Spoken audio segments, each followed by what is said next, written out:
बनेगा और इसका एवरेज लेने की कोशिश होगी, तब क्या ये फैक्टर काम नहीं करेगा? तब भी तो ये फैक्टर होगा ना सर?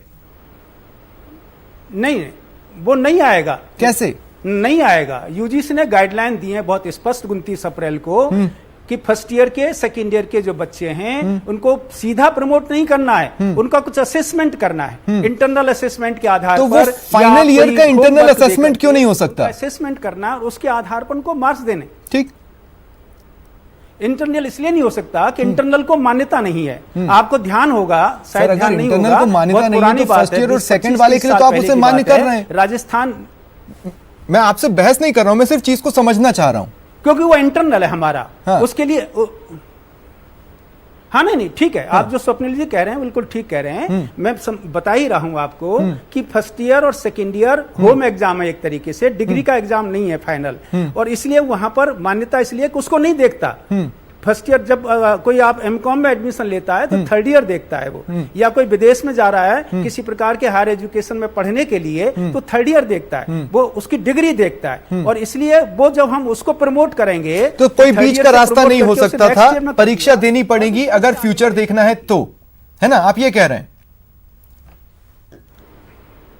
हाँ जी, ठीक है, परीक्षा देनी चाहिए, क्योंकि देनी चाहिए। उसके रास्ते बहुत हैं, उसके रास्ते बहुत हैं। अगर आप चाहें तो मैं बता सकता हूं, सरकार ने और यूजीसी ने, यहाँ की सरकार ने भी बहुत सारा सोचा है उस पर कि क्या छोटे समय का परीक्षा हो सकती है, क्या ऑब्जेक्टिव टाइप परीक्षा हो सकती है। ये जो कह रहे हैं ना विदेश से बहुत सारे दूसरे प्रदेशों से आएंगे, तो ऑप्शन है उसमें, उनके लिए स्पेशल एग्जामिनेशन होगा। जब वो आ जाएंगे सितंबर में, नहीं अक्टूबर में, नवंबर में, दिसंबर में, वो चाहे तब एग्जाम, वो चीजें आगे हैं कि अगर किसी कारणवश परीक्षा में उपस्थित नहीं हो पाता है तो उसको अवसर दिया जाएगा। इस तरह की चीजें भी गाइडलाइन में है, मैंने भी इसको पूरी तरह से पढ़ा है। लेकिन इसके बावजूद भी अगर छात्र डरा हुआ है, भगवत सिंह जी मुझे ये बताइए, अगर छात्र डरा हुआ है और वो किसी संगठन से बिलोंग नहीं करता है, वो ना एबीवीपी का है, ना एनएसयूआई का है, ना एसएफआई का है, वो सिर्फ एक छात्र है, और उसके जो पेरेंट्स हैं वो भी किसी छात्र संगठन के नहीं है, अगर वो डरे हुए हैं, हैशटैग स्टूडेंट लाइव्स मैटर चला रहे हैं,